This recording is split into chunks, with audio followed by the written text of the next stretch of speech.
بات صرف گوش گزار کروں گا کہ آخر اتنا بڑا قدم امام عالی مقام نے کیوں اٹھایا، اس کی رمز قرآنی کیا ہے؟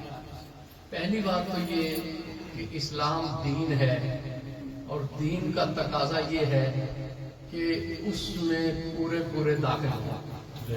اسلام صرف یہ نہیں ہے کہ آپ نماز پڑھیں، روزہ رکھیں۔ اسلام سے اللہ کے بندے کا تعلق وہ نہیں ہوتا کہ فجر کی نماز کے لیے آئے اور مسجد کی ٹوپی سر پہ رکھی اور جاتے ہوئے واپس ٹوکری میں رکھ دیا، تو یہ چند عبادات اور رسومات ادا کر لیں تو اسلام کا تقاضا پورا نہیں ہوتا، بلکہ اللہ چاہتا ہے فادخلوا فی السلم کافہ، کہ مسجد میں اللہ ہے تو اب گھر میں جا رہے ہو تو وہاں بھی اللہ ہے، بازار میں جا رہے ہو تو وہاں بھی اللہ ہی ہے، اور اگر آجر ہو تو اللہ ہے، اور اگر معجور ہو پھر بھی اللہ ہے، اور اگر قصب تجارت ہے تو اللہ ہے، اور اگر تقدیر تمہیں حکمران بنا دے تو تم اپنی مرضی کرنے کے لیے حکمران نہیں ہو بلکہ اللہ کا فیصلہ نافذ کرنے کے لیے حکمران۔ اور قرآن پاک نے 3 احکامات بیان کیے، ایک ہی حکم کے 3 نتائج بیان کیے قرآن پاک میں۔ اللہ نے ارشاد فرمایا کہ من لم یحکم بما انزل اللہ فاولئک هم الفاسقون، کہ جسے اللہ حاکمیت دے دیتا ہے اور وہ فیصلہ کرتا ہے لیکن اس کا فیصلہ اللہ کے حکم کے مطابق نہیں ہوتا، وہ فاسق ہے۔ پہلا قرآن مقدر نے یہ فرمایا کہ وہ فاسق ہے۔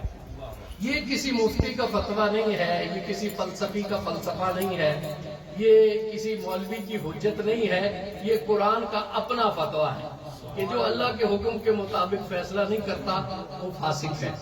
پھر اللہ نے ارشاد فرمایا کہ من لم یحکم بما انزل اللہ فاولئک هم الظالمون، جو اللہ کے حکم کے مطابق فیصلہ نہیں کرتا وہ ظالم ہے۔ پھر اللہ نے ارشاد فرمایا ومن لم یحکم بما انزل اللہ فاولئک هم الکافرون، جو اللہ کے حکم کے مطابق فیصلہ نہیں کرتے وہ کافر۔ اب 3 باتیں ہیں، غلطی ایک ہی ہے کہ اللہ کے حکم کے مطابق فیصلہ نہیں کر رہا۔ ایک مرحلے پر قرآن نے کہا کہ یہ فسق ہے، دوسرے میں کہا کہ یہ ظلم ہے، تیسرے میں کہا کہ یہ کفر ہے۔ حضرت امام بیضاوی رحمۃ اللہ علیہ نے اس کی بڑی خوبصورت تشریح کی۔ انہوں نے کہا کہ ایک شخص حکم نہیں مانتا، اس کی 3 صورتیں، کہ غلطی ہو گئی، بھول چوک ہو گئی، اللہ کا حکم کچھ اور تھا، اس نے فیصلہ کچھ اور کر دیا تو اللہ کے حکم سے تو وہ ہٹا نا، تو یہ فسق ہے۔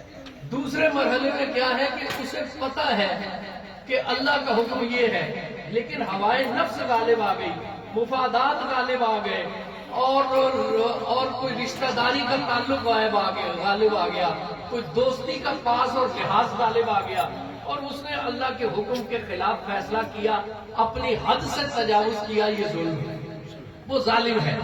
اور تیسرا مرحلہ یہ ہے کہ آج کے ہمارے جدت پسند رہنما بھی اسے کرتے ہیں کہ یہ 1400 سال پہلے کا قانون ہے، یہ اس دور کی باتیں تھیں، یہ تو ظلم ہے، یہ تو بظاہر جو ہے وہ بڑا سخت قانون نظر آتا ہے، ہم اس پہ آج عمل کیسے کریں؟ وہ اپنا فلسفہ بگاڑتے ہیں۔ اللہ کون ہے؟ وہ تو رحمان الرحیم ہے۔ اللہ کون ہے؟ وہ ارحم الراحمین ہے، ماں سے 70 گنا زیادہ شفیق ہے۔ یہ کیسے ہو سکتا ہے کہ اللہ کا قانون ظلم ہو اور تمہارا فلسفہ انسانیت کی خیر خواہی کے لیے ہو؟